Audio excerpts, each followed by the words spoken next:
నమస్కారం,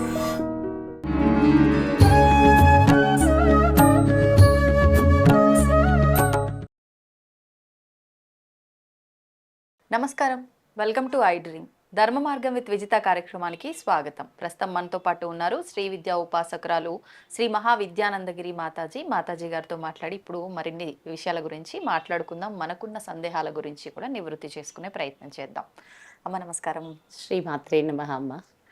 అమ్మ, శివుడు త్రిమూర్తులలో ఒకరు, 3 కన్నులు కలవాడు, ఎన్నెన్నో చెప్తూ ఉంటాం శివుడికి సంబంధించి. అయితే అసలు ఈ శివతత్వం గురించి, శివుడి స్వరూపం గురించి, శివుడు లింగ రూపంలో ఉంటూ ఉంటాడు అందరి దేవుళ్ళ కన్నా కూడా భిన్నంగా, ఎందుకు అలా? మహాశివరాత్రి రాబోతోంది, ఆయన గురించి కాస్త మనం మాట్లాడుకొని ఆ రోజున ఏం చేయాలో అందరికీ వివరంగా తెలియజేయండి. శ్రీమాత్రే నమః.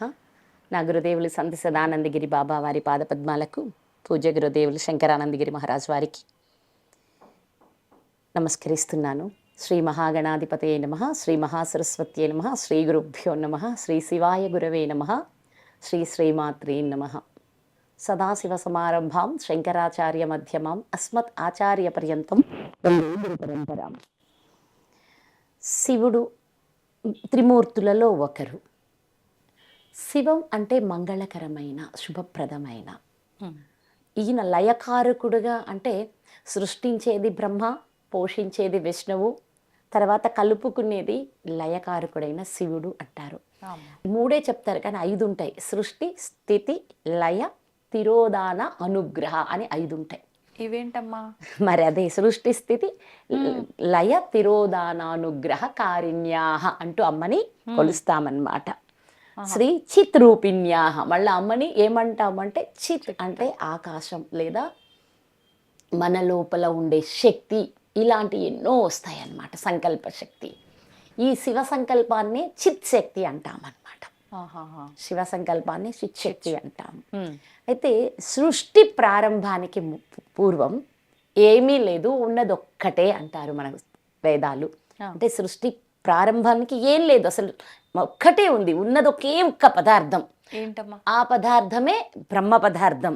తర్వాత ఈ మధ్యలో ఒక 12 years బ్యాక్ కూడా సైంటిస్టులు ఒక మాట చెప్తారు, ఒక అండం లాంటిది, అంటే ఎగ్ లాంటి దాంట్లో నుంచి ఈ యూనివర్స్ అంతా ఫామ్ అవుతూ వచ్చింది అంటారు. మన వాళ్ళు ఏం చెప్తారు, బ్రహ్మాండం బద్దలయ్యి విశ్వం ప్రారంభమైంది అంటారు. అంటే చివరికి మన ఋషులు ఏది చెప్పినా ఇక్కడికి వచ్చి సైంటిస్టులు దాన్ని ఒప్పుకుంటూనే ఉన్నారు. అవును, వితండవాదాలతో అక్కర్లేదు, జ్ఞాన సంపన్నులైన విజ్ఞాన సైన్సిస్టులు అందరూ ఒప్పుకుంటారు ప్రతిదాన్ని. అయితే ఒక్కొక్క సైంటిస్ట్ చెప్తాడు, పదార్థాన్ని ఏం చేయలేం, నాశనం చేయలేం అంటారు. ఇంకా ఒక ఆయన చెప్పారు, ఎనర్జీ ఎవరు సృష్టించలేరు, ఎవరు నాశనం చేయలేరు, అది ఒక రూపంలో నుంచి ఒక రూపానికి మారుతుంది, ఒక చోటు నుంచి ఇంకొక చోటికి వెళ్తుంది అని చెప్తారు.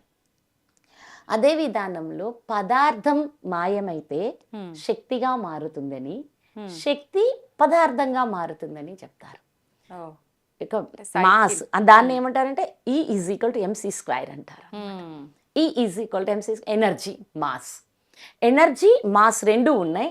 మాస్ కానీ లేదనుకో, అంటే శరీరం మాస్, శరీరం లేదనుకో, ఈ శరీరం దహనం అయిపోయినా లేకపోతే పంచతత్వాల్లో డిసింటిగ్రేట్ అయిపోయినా అది మారేది ఎనర్జీగా మారుతుంది. ఎనర్జీ మళ్ళీ విశ్వంలో కలిసిపోతుంది. శరీరం వల్ల అది ఇక్కడ వరకు మాస్ ఉంది, ఈ మాస్ ఏమైందంటే మాస్ ఎనర్జీగా మారిపోతుంది. మళ్ళీ కొంతకాలానికి ఎనర్జీ మాస్గా మారుతుంది. ఇదే సృష్టి మూలం. సృష్టిలో మొట్టమొదట సదాశివుడు ఉన్నాడు. ఆయన సంకల్పించాడు, నేను అనేకమవుదును అని సంకల్పించాడు. ఆయన ద్వారా, ఆయన సంకల్పానుసారంగా ఆ అండం బద్దలయ్యి అందులో ఉన్న, అంటే ఇక్కడ మనకి అర్థం అవ్వడానికి కణాలు, అణువులనే చెప్పుకోవాలి, అర్థం అవ్వాలి కదా. అందులో ఉన్న ఆ ఎనర్జీ కణాలుగా, కణాలు ఒక్కొక్క రూపంగా మొదలయ్యాయి అని మొత్తం 4 చెప్తారు. ఫస్ట్ మినరల్ కింగ్డమ్, అంటే కొండలు అవన్నీ ఏర్పడ్డాయి అంటారు. తర్వాత ప్లాంట్ కింగ్డమ్, వృక్షాలు. తర్వాత యానిమల్ కింగ్డమ్, జంతుజాలం. అన్నీ ఏర్పడ్డాయి. ఎన్ని ఏర్పడినా ఆయనకి పూర్ణం కాలేదు అని మనిషిని పుట్టించాడు. ఈ మనిషికి ఏమిచ్చాడు అంటే ఆయన సృష్టించిన ప్రతి దాన్ని, అంటే కొండలని, వృక్షాలని, జంతుజాలాన్ని రక్షిస్తూ తను సుఖంగా జీవించే నియమాన్ని మనిషికి ఇచ్చేశాడు పరమాత్ముడు. అవును. అక్కడ మొదలయ్యి సృష్టి ఆయన శివుడు మళ్ళీ ఆయన మూడుగా విడిపోతాడు, మళ్ళీ ఆయనే. కానీ అందులో నుంచి వచ్చే చైతన్యం అంతా పురుష రూపంగాను, అందులో విడుదలైన శక్తి రూపంగాను వ్యాపించింది అంటారు. అందుకే పరమేశ్వరుడు పరమేశ్వరి, శివుడు శివాని, భవుడు భవాని అంటాడు, రుద్రుడు రుద్రాణి, భైరవి భైరవుడు అంటారు. అంటే రెండు ఒక్కటే. పుంలింగం అయితే అక్కడ పురుషుడిగా పలకరిస్తున్నాం, శక్తి రూపం అయితే స్త్రీగా ఉచ్చరిస్తున్నాం అన్నమాట. ఇక్కడ శివుడి యొక్క ధర్మం ఏంటి అంటే యావత్ జగత్తుని అమ్మతో కలిసి నడిపించడం. ఆ అమ్మ పని ఏంటయ్యా అంటే, అందుకే మన లలితా సహస్రనామంలోకి వెళ్తే దేవా కార్య సముద్యత అంటాం. అంటే ఆయన ఏది సంకల్పించాడో అది పూర్తి చేయడం అమ్మవారి పని. ఈ ఇద్దరు ఇలా ప్రారంభించారు. అయితే ఆయనేమో పుట్టించడానికి ఒకరిని బ్రహ్మ సృష్టికర్తగా నియమించింది, విష్ణువునేమో పోషించడానికి నియమించింది, రుద్రుణ్ణేమో లయం చేసుకోవడానికి నియమించింది. ఇక్కడ ఈ రుద్రుడు తర్వాత అమ్మ ఏం చేస్తుందంటే తిరోధాన పరుస్తుంది. మళ్ళీ ఈ లయమైన ప్రతిదీ ఆమె తీసుకుని తనలో దాచుకుంటుంది మనందరినీ. మళ్ళీ దానిని తిరోధానం అంటాం. అనుగ్రహం అంటే మళ్ళీ పుట్టి తరించడానికి అమ్మవారి అనుగ్రహంతో మళ్ళా మనం పుట్టి తరించి పరమేశ్వరంలో జన్మరాహిత్యం పొంది కలవడానికి అమ్మవారి అనుగ్రహం లభిస్తే మళ్ళా పుడతాం. అందుకని సృష్టి స్థితి లయ తిరోధానానుగ్రహ కారుణ్య అన్నీ చేసేది ఎవరిక్కడ? శివశక్తి ఐక్య రూపమే. ఇద్దరూ కలిసి ఈ 5 చేస్తూ ఉంటారు అని చెప్తారు. అలాంటి శివుడిని మనం శివరాత్రి రోజు విశిష్టంగా అర్ధరాత్రి వేళ ఎందుకు కొలుసుకుంటాము? ఆయన లింగారూపం ఎందుకు ధరించారు అంటే మన వాళ్ళు చెప్తారు, ఆయన దుర్వాస మహాముని ఎవరికి పూజ అర్హత ఉందో తెలుసుకొని వస్తానని రావడం, ఒక్కొక్కళ్ళు ఒక్కొక్క పరిస్థితుల్లో ఉండడం, మీరు ఎవరికి అర్హత లేదని చెప్పి ఈయన వచ్చేసేసి నువ్వు లింగరూపధారుడివై ఉండు అని చెప్తారు. కానీ ఇంకొంచెం దూరం తీసుకెళ్ళాను అనుకోండి, మన చుట్టూరు ఒక ఆరా ఉంటుంది. ఆ ఆరా లింగ రూపంలో ఉంటుంది. దీనికి ఆది లేదు, దీనికి అంతము లేదు. ఈ ఒక బాడీ చుట్టూరు ఒక అండాకృతిలో అచ్చం శివలింగం ఎలా ఉంటుందో అలా ప్రతి వ్యక్తి చుట్టూరు ఒక ఆరా ఉంటుంది. ఈ ఆరా ఏర్పడడానికి కారణం శివుడే. మరి మీలో శ్వాస ఎవరు నడుపుతున్నారు? అంతే, శివుడే కదా. ఆ శివుడి యొక్క శక్తి కాంతి రూపంలో మన ఆరా చుట్టూరు వ్యాపించి లింగ రూపం ధరిస్తుంది. అందుకు ఆయన్ని లింగాకారంలో పూజించమన్నారు. ఎక్కడ మరి లింగాకారుణ్ణి ఎక్కడ పూజించాలి? ఇప్పుడు ఆత్మలింగంగా లోపల ఉన్న శివుణ్ణి పూజించమని. అది లింగం అన్నమాట. విగ్రహం అంటే అది అర్థం అవ్వాలి కదా. ఇప్పుడు ఒకేసారి ఇక్కడ దాకా ఎవరు రారు కదా, పసిబిడ్డలు ఉన్నారు, వాళ్ళందరూ ఎదగాలి కదా. ఎదగాలి అంటే నాలో ఉన్న ఆ శివుణ్ణి చూసే ముందు అక్కడ శివుడు ఇలా ఉన్నాడు అంటూ అనేక ఆకృతులలో రకరకాల లింగాలు స్వయంభూవులు ఉన్నాయి. ప్రకృతిలో ఎన్నో నదులలో వాటికి అదే ఆ ఆకారంలో తయారయ్యే ఉన్నాయి. ఈ రోజు ఎందరో ఉన్నతోన్నతమైన మంచి అంటే ఎనర్జీ ఎక్కువగా ఉండే శిలలను సేకరించి శివలింగాలుగా చెక్కడం జరుగుతూ ఉంది. ఎందుకు అంటే మనం అక్కడ అది చూడగా అది నేను అని అర్థం అవ్వడానికి ఈ పని ఇచ్చారు. అందుకని శివుడు లింగ రూపం ధరించారు. పురాణాలు చెప్పే కథలన్నిటినీ కూడా మనం పరిగణలోకి తీసుకోవాల్సిందే. ఆలే రానోడిని తీసుకొచ్చి నేనేమో చెప్తే వాడికి ఏం అర్థం కాదు కనుక మన వేదాలు మన పురాణాలు ఇవన్నీ మనకి అర్థం అవ్వడానికి ఎన్నో విధాలుగా ప్రయత్నించి ఎన్నో కథల రూపంలో దాచి ప్రతిదానికి ఒక కథ పెట్టారు. ఆ కథల్ని అర్థం చేసుకుని మనం అర్థం చేసుకోలేకపోయినా ఆ దేవదేవుడు అనుగ్రహంతో సదాశివ సమారంభమని ఈ సృష్టికి ఆది గురువు శివుడే. మళ్ళా ఆది గురువు శివుడు కనుక ఆది గురువు ఆయనై అందరిలో మనకి అంటే మనం ఎవరిమైతే ఈ శివుడి అనుగ్రహం కోసం తపిస్తుంటామో మన కోసం ఒక గురు రూపంలో వచ్చి బోధనలు ఇచ్చి ఇలా చేస్తే ఇలా ఉంటే మీకు నా తత్వం తెలుస్తుంది, మీరు నేను ఒక్కటే అనే ఏకత్వాన్ని పొందుతారు. ఏకత్వమే జన్మరాహిత్యము అని చెప్పి ఆయనే గురువై వచ్చి ఇన్ని కథలు, ఇన్ని పురాణాలు, ఈ వేదాలలోని సారం అందరికీ తీసుకోవటం అర్థం కాదు కనుక ఉపనిషత్తులుగా మార్చి మనకి మన పూర్వీకులు అందించడం జరిగింది. మరి అయితే శివరాత్రే ఎందుకమ్మా ఈ మాఘమాసంలోని ఆ రోజునే ఎందుకు మనం మహాశివరాత్రి అంటారు. ప్రతి నెలలో మూమెంట్ ఆఫ్ ఎనర్జీని బట్టి మనకి తిథులు వస్తున్నాయి. అవును కదా. ఈరోజు వాటిని నిత్యలు అంటాం. మన లలితా సహస్రనామంలో ఖడ్గమాలకి వెళ్తే మళ్ళీ వాటిని నిత్య దేవతలుగా నిత్యలు అంటాం.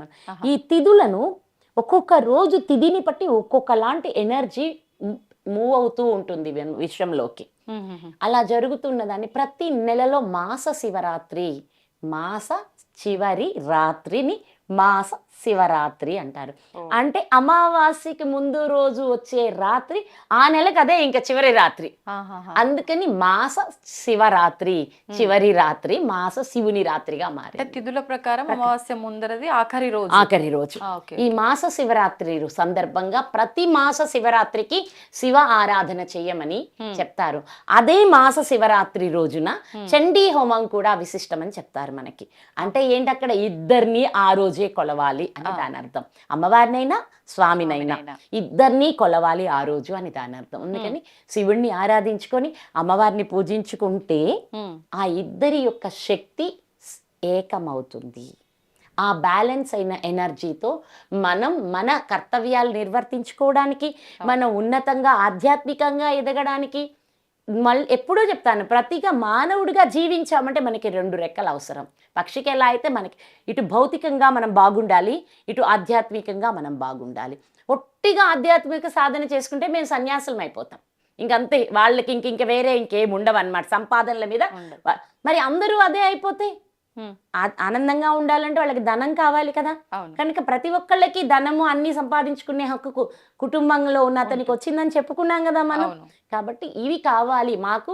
పరిపూర్ణంగా ఏ కోరిక నెరవేరాలని కోరుకుంటున్నామో ఆ కోరికలు నెరవేరడానికి ఈ రోజు చేసే విశిష్టమైన పూజ త్వరగా అనుగ్రహం లభిస్తుందని మాస శివరాత్రి వేళ పరమేశ్వరుని అభిషేకానికి, అమ్మవారి పూజకి అంత పవిత్రత ఇచ్చారు. ఇక్కడ మాసం అంటూ ఎనర్జీ 12 రాసులు, 12 మాసాలు, 12 చక్రాలు. అమ్మ అదేంటి అనకండి, 6 చక్రాలు చెప్తాము, 12 చక్రాలు ఉంటాయి. అంటే ఒక నాడికి ఈ ఎనర్జీ కనెక్ట్ అయి ఉంటుంది. ఇటు 2 వైపులా ఉంటుంది ఆ చక్రం. సుషుమ్నా నాడిలా వెళ్తుంటే ఆ నాడికి ఒకవైపు కాదు 2 వైపులా చక్రాలు వ్యాపించి ఉంటాయి.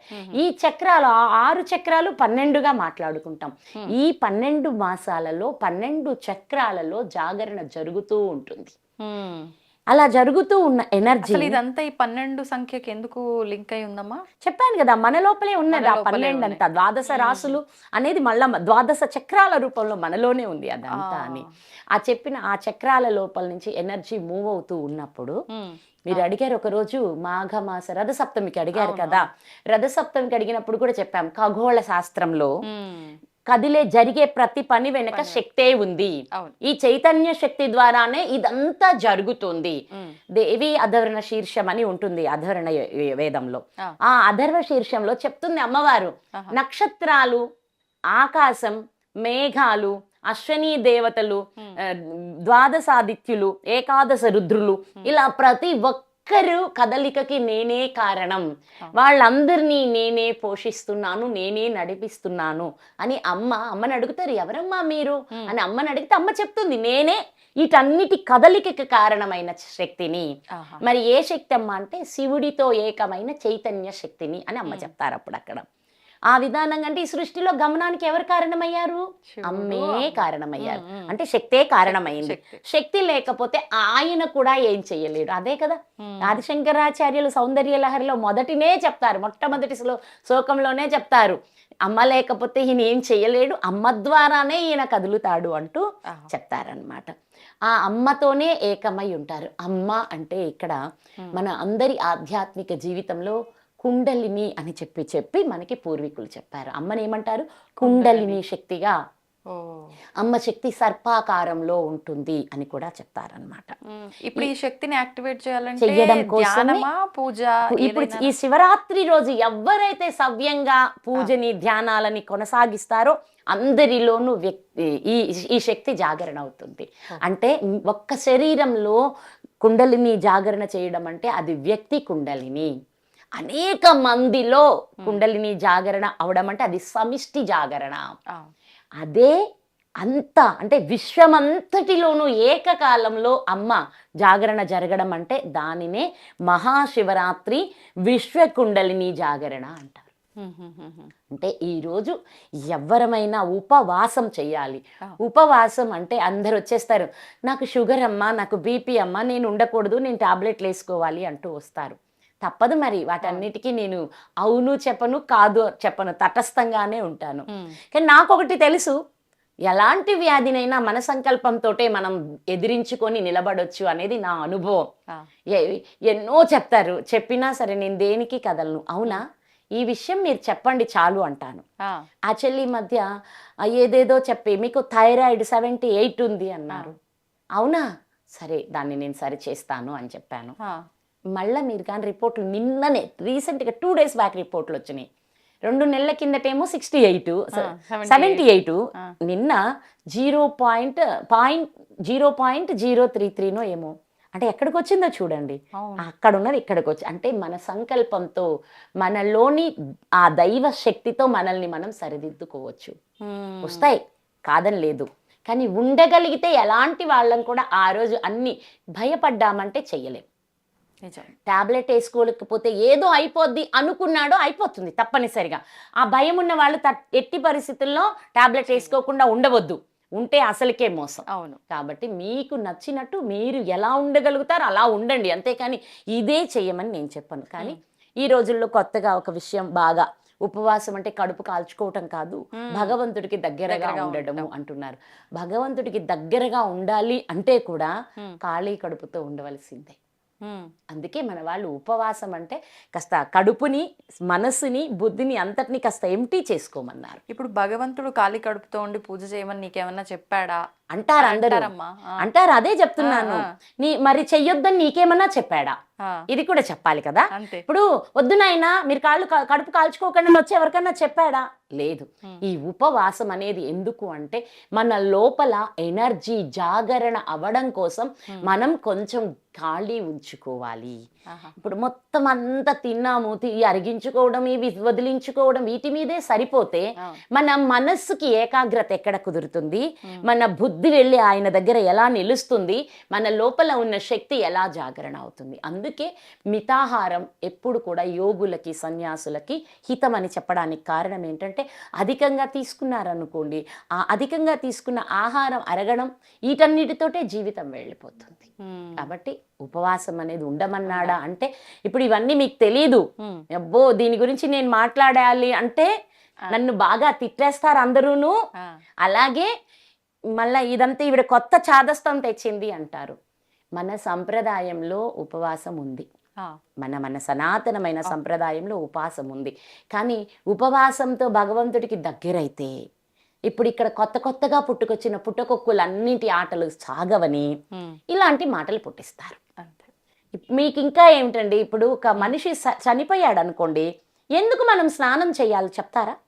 వ్యక్తి చనిపోతే వెళ్ళాం, అక్కడికి చూసాం, ఆ బాడీకి దగ్గరలో ఉన్నాం, ఎందుకు స్నానం చేయాలి వచ్చి చెప్తారా? అంటే ఏదైనా బ్యాక్టీరియా ఉంటుంది చనిపోయిన వాళ్ళ దగ్గర కదా. ఇంకా ఈ మధ్య చాలా అండి ఇలాంటివన్నీ ఏం చేస్తున్నారంటే, ఏమైనా వ్యాధితో చనిపోయాడా, అలా ఏం లేదు దినా, అయితే స్నానం ఎందుకు అంటే ఇలాంటి వాటి నుంచి కూడా తప్పించడానికి చాలా ప్రయత్నాలు జరుగుతున్నాయి. వీటిని నా బంధువులందరూ అర్థం చేసుకుంటే చాలు, నాకు అదే కావాలి. నేను ఏమి చెయ్యాలనుకుంటున్నానంటే మన ధర్మం గొప్పది, మన దేశం గొప్పది, మనం ఆచరిస్తున్న ఆచరణ ఎంతో గొప్పది. అవును. మీకు కంటికి కనిపించే వ్యాధులు, బ్యాక్టీరియాలు ఒక రకమైతే సృష్టిలో కంటికి కనిపించని సూక్ష్మమైన విషయాలు ఎన్నో ఉన్నాయి. అవునమ్మా. ఆ వ్యక్తి చనిపోగానే ఇక ఆ శరీరంలో వీటికి ఆహారం ఏం లేదు కదా, ఆ. అక్కడ మొదలు పెడతాయి శరీరాన్ని వదిలేయటం. అవన్నీ మన కంటికి కనిపించవు. అవి చక్రాల్లో నుంచి బయటకు వస్తాయి, శరీరంలో నుంచి బయటకు వస్తాయి. ఓన్లీ శరీరమే కాదు, చక్రాల్లో కూడా కొందరు కూర్చొని ఉంటారు, వాళ్ళు కూడా బయటకు వస్తారు. వచ్చినప్పుడు అక్కడ వచ్చి ఎవరెవరు దొరుకుతారు కాస్త మనోబలహీనతతో అని వాళ్ళ మీదకి వెళ్ళిపోతారు వీళ్ళు. వెళ్ళి వాళ్ళల్లో దూరిపోయి వాళ్ళకి ఇబ్బందులు కలిగిస్తారు. ఆ. ఇలాంటి అవసరం లేదు కదా. అవును, ఒక్క స్నానం ఏమైంది, నష్టమేమొచ్చింది? అంతే కదా. దాన్ని కూడా చెయ్యకుండా చేయాలి అంటూ రకరకాల ప్రచారాలు జరుగుతూ ఉన్నాయి. కాబట్టి ఉపవాసం కూడా చెయ్యకండి అంటున్నారు. కాబట్టి ఉపవాసం ఓపికని పట్టి చెయ్యడం చాలా మంచిది. ఇప్పటి వరకు ఒక వ్యక్తికి జాగరణ అవుతుందని చెప్పాను, లేదా సమిష్టిగా ఒక ధ్యానమో ఒక పూజో అందరూ కలిసి చేస్తుంటే సమిష్టి కుండలిని జాగరణ అవుతుందని చెప్పాను. కానీ మహాశివరాత్రి రోజు మాత్రం విశ్వ కుండలిని జాగరణ ప్రకృతిలో తనకే జరిగిపోతుంది. మీరు ఉపవాసం ఉన్నా, వీళ్ళు పూజ చెయ్యకపోయినా, వీళ్ళు అభిషేకాలు చేయకపోయినా తనకి తాను జరిగిపోతుంది. ఇప్పుడు ఈ కుండలిని అనే విషయాన్ని మనకు చెప్పిన వాళ్ళెవరు?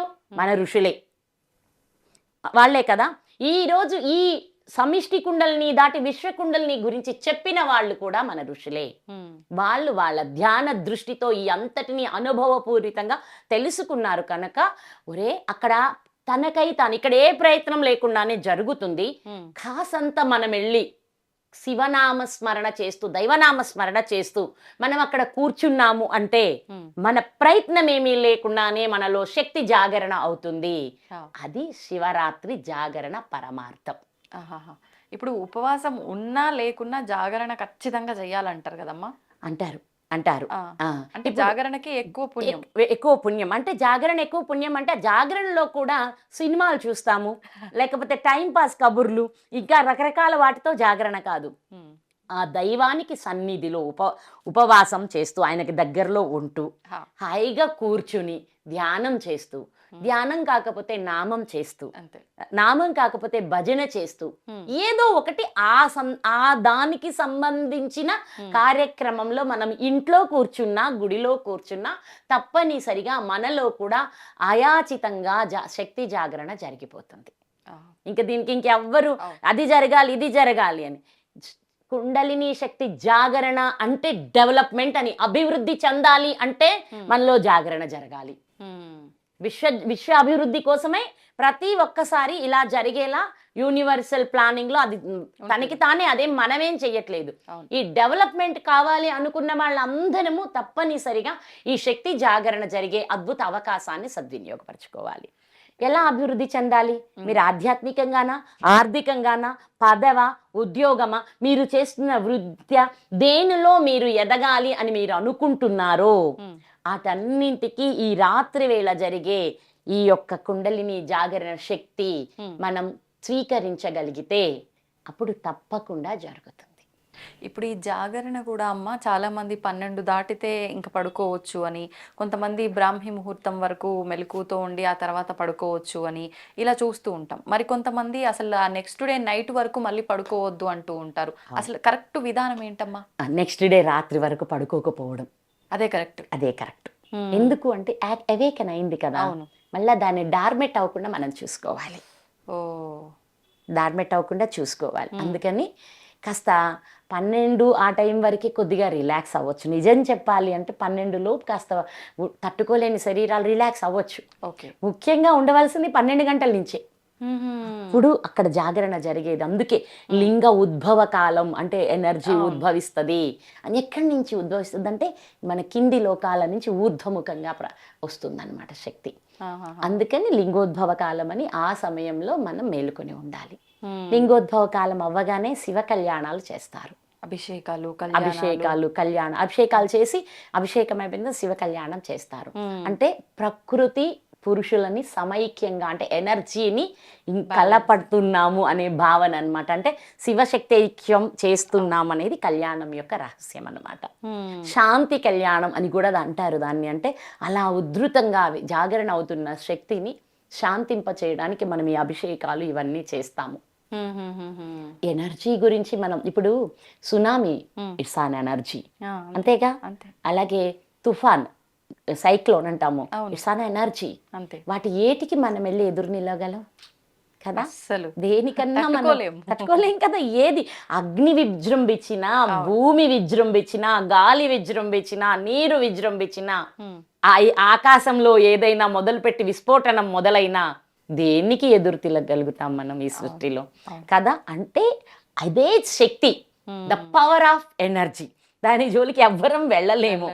అలాంటి అద్భుతమైన శక్తి ఈ విషయంలో అయితే ఈ కళ్ళు చూడలేకపోతున్నాయి కాబట్టి ఏదో అనుకుంటున్నారు అందరూ. ఈ కళ్ళు చూడట్లేదు కాబట్టి ఓకే ఏదో ఇక్కడ ఏదో మాటలు చెప్తున్నారు అనుకుంటున్నారు. చూడగలిగే రోజు వస్తే నువ్వు చూడగలవు. నువ్వు ఆ స్థితికి రా. వివేకానంద స్వామి వెళ్ళి అమ్మవారిని మీరు చూసారా అంటే నేను చూశాను అన్నారు రామకృష్ణ పరమహంస. ఎలా చూశారు అంటే నిన్నెలా చూస్తున్నానో అమ్మని కూడా అలాగే చూశాను అంటారు ఆయన.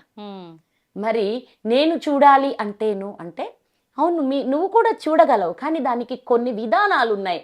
అది ఆచరిస్తే నువ్వు తప్పకుండా దేవుణ్ణి చూడగలవు. అర్థమైందా? కాబట్టి ఏంటంటే దైవాన్ని చూడాలి అంటే మనం దానికి ఇప్పుడు మనం సినిమాకి వెళ్ళాలంటే ఇంట్లోకి వస్తుంది ఏంటి, వెళ్ళాల్సిందే కదా.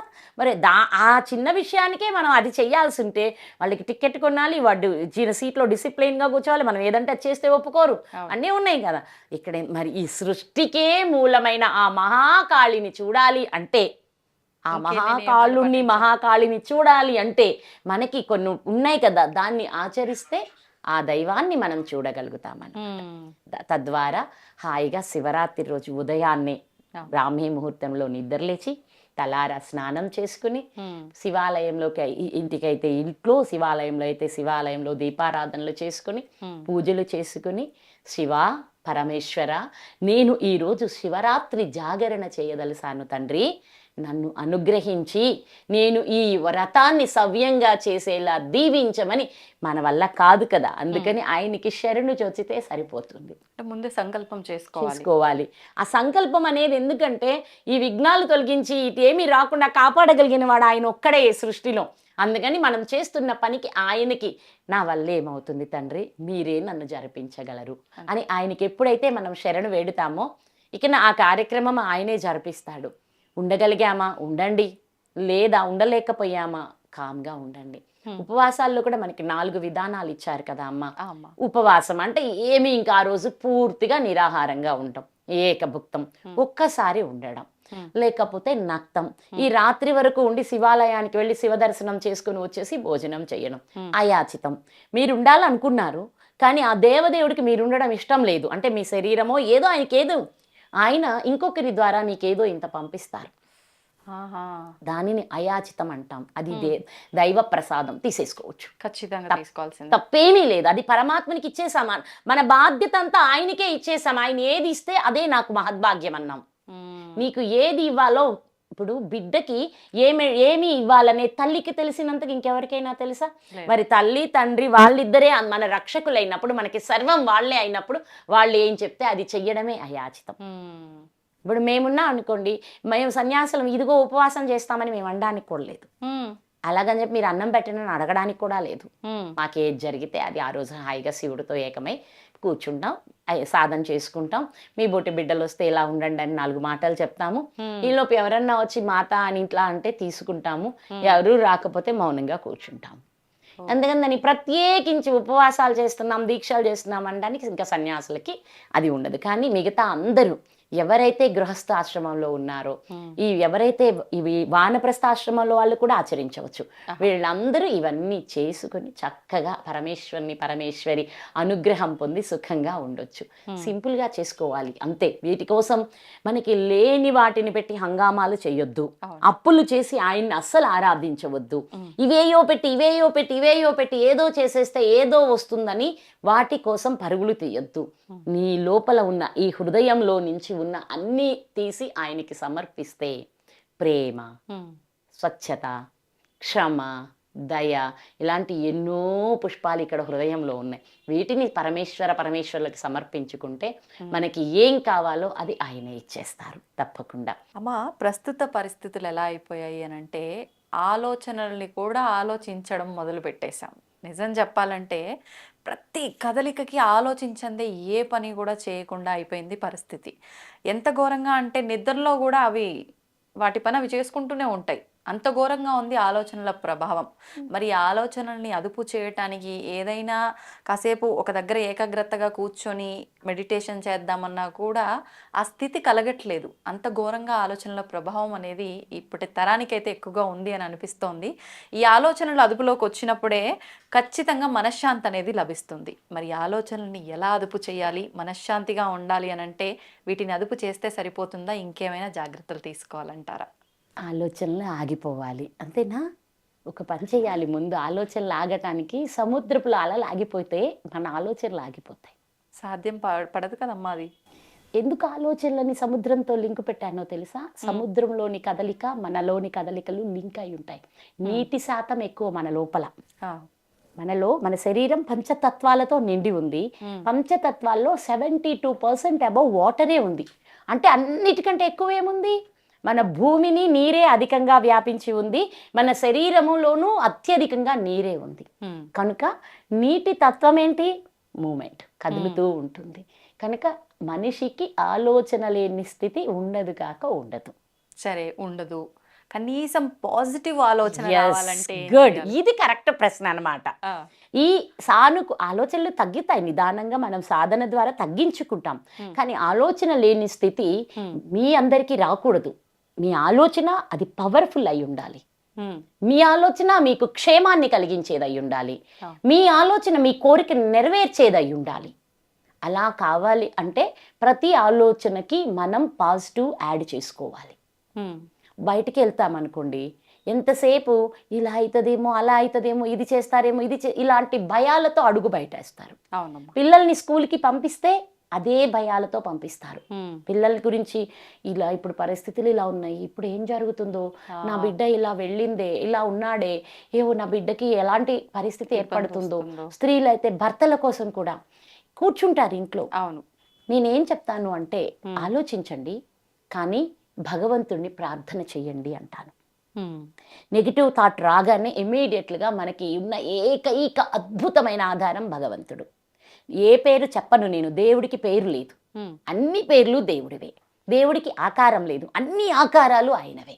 ఆయన లేకపోతే ఈ సృష్టి లేదు. ఇప్పుడు ఉదాహరణకి మనం చపాతీలు చేయాలనుకో, దానికి మూలం ఏంటి? పిండి. పిండి లేకపోతే ఏం చేయలేం. ఒక్క పిండి ఉంటే ఎన్ని చేయొచ్చు? చపాతీ, పూరి, పరాటో, అది ఇది అంటూ మళ్ళా కజ్జికాయలు అంటారు, ఎన్ని రకాలు చేయొచ్చు. కనుక ఈ పదార్థం, మూల పదార్థం భగవంతుడైతే ఆ దాని ద్వారా వచ్చినవే ఇవి మొత్తమును. ఈ సృష్టిలో ఉండే చరాచర పదార్థాలన్నీ జంతువుల, లేకపోతే జడ పదార్థాల, లేకపోతే రాళ్ళ, రప్పల, ఏదైనా అంతా పరమాత్మే. కానీ ఆ పరమాత్మని గుర్తుంచుకొని ఆయనే ఆధారం చేసుకొని, ఒకసారి భర్త ఇలా బయటికి వెళ్ళాడు, పొద్దుపోయింది ఇంకా రాలేదు అని ఒక స్త్రీ భయపడుతూ ఉందనుకోండి, వెంటనే భగవంతుడిని స్మరించుకోవచ్చు. చిన్న చిన్న మంత్రాలు కూడా అనుకోవచ్చు. ఇప్పుడు ఉంది, పిల్లలు బయటికి వెళ్ళేటప్పుడు ఈ స్తోత్రం చెప్పొచ్చు. ఆపదాం అపహర్తారాం దాతారాం సర్వసంపదాం లోకాభిరామం శ్రీరామం భూయో భూయో నమామ్యహం. మీరు ఇంట్లోంచి బయటికి వస్తే ఈ నామాన్ని చేసుకుంటూ బయటికి వస్తే నిజంగానే క్షేమంగా ఇంటికి వెళ్తాం. ఇది నిజం. ఈ విషయంలో ఒకసారి అమ్మ పేరు మర్చిపోయాను, గోపురం అని ఒక పెద్ద కార్యక్రమం జరిగేది అప్పట్లో జీ తెలుగులో. చాలా అద్భుతంగా చెప్పేవారు ఆ అమ్మ. నేను ఆ అమ్మని కలిశాను కూడా అప్పట్లో. ఆ అమ్మ ఒకరోజు ఒక దీంట్లో చెప్పారు, ఈ మంత్ర విశిష్టతని చెప్పారు. ఏం చెప్పారంటే, యుఎస్లో అమ్మకి శిష్యులు ఎవరో ఉన్నారు. ఆ రోడ్డు అంతా చాలా చండాలపు రోడ్డు అట. అక్కడ ఆ అమ్మాయి నడిచి వెళ్ళక తప్పనిసరి పరిస్థితి ఏర్పడిందట ఆ వీధిలో నుంచి. అక్కడ ఎవరుంటారు అంటే గంతో కాల్ చేసేవాళ్ళు, దొంగతనాలు చేసేవాళ్ళు, ఆడపిల్లల మీద అకృత్యాలు చేసేవాళ్ళు, ఇలా ఉంటారట. ఈ అమ్మాయి అటు నడుస్తూ వెంటనే ఈ అమ్మ చెప్పిన మాట గుర్తు చేసుకొని వెంటనే అమ్మ ఏం చేశారు, ఈ పాప ఏం చేసింది, ఈ మంత్రం జపిస్తూ వెళ్ళిందంట. క్షేమంగా ఇంటికి వెళ్ళిపోయి అమ్మటే ఈ అనుభవాన్ని ఆ అమ్మకి తెలియచేసిందట. సంతోషం. చాలా చాలా అద్భుతంగా ఉంటాయి. కాబట్టి మన మంత్రాలంటే సామాన్యమైన విషయాలు కాదు నాన్న. ఒక మంత్ర చాంటింగ్ లో నుంచి ఒక రకమైన వేవ్ మూమెంట్ లో ఎనర్జీని రిలీజ్ చేస్తుంది. ఆ ఎనర్జీ మన చుట్టూరు అంటే ఏంటంటే అక్కడ అందరు ఉంటారు, వాళ్లకు మన మీద ఎలాంటి దుశ్చర్యకు పాల్పడాలనే ఆలోచన లేని స్థితి మన వైబ్రేషన్స్ వాళ్ళకి ఇచ్చేస్తాయి. ఓకేనా? అలాగే బుద్ధిబలం, యశోధైర్యం, నిర్భయత్వం, అరోగత, అజాఢ్యం, వాక్పటుత్వం చ హనుమత్ స్మరణ భవేత్ అని చెప్పారు. ఎన్నున్నాయి చూడండి. అవును. అన్నీ పొందాలి అంటే ఏం చేయాలంటే నిరంతరం హనుమంతుడిని స్మరించాలి అని చెప్పింది. అలా ఆంజనేయ స్వామి వారి మంత్రం తలుచుకుంటూ వెళ్తే మనసు స్థిరమవుతుంది. ఎందుకంటే ఆంజనేయుడు వాయుతత్వం, మనస్సు కూడా వాయుతత్వమే. ఈ ఆంజనేయ స్వామి స్మరణతో వాయుతత్వం అంటే మందగిస్తుంది. అప్పుడు మన ఆలోచన విధానాలు కూడా తగ్గుతాయి. తగ్గడంతో పాటు నెగిటివిటీ కూడా తగ్గిపోద్ది. దైవనామం ఉన్న దగ్గర నెగిటివ్ వస్తుందా? రాదు కదా నాన్న. కనుక దైవనామ స్మరణ చాలా గొప్పది. దానితో పాటు ప్రత్యేకంగా నీకు నువ్వై, అంటే అందరికీ ఇది నీకు నువ్వై సంకల్పించుకొని ఒక ఆలోచన భయంతో కూడిన ఆలోచన రాగానే దానికి విరుద్ధమైన ఆలోచనని మీరు ప్రత్యేకంగా చేయటం మొదలు పెట్టండి. నెగిటివ్ థాట్కి బదులు పాజిటివ్ థాట్ ఆలోచించండి.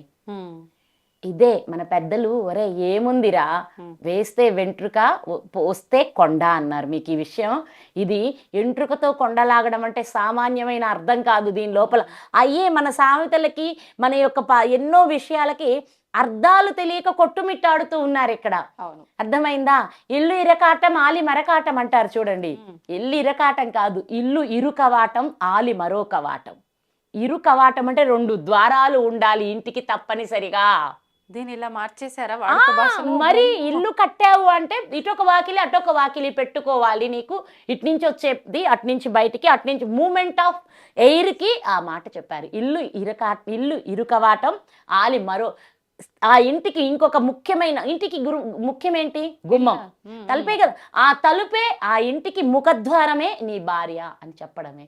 అంతేగాని ఆలి కోతిలా ఉండాలని ఎక్కడా లేదు.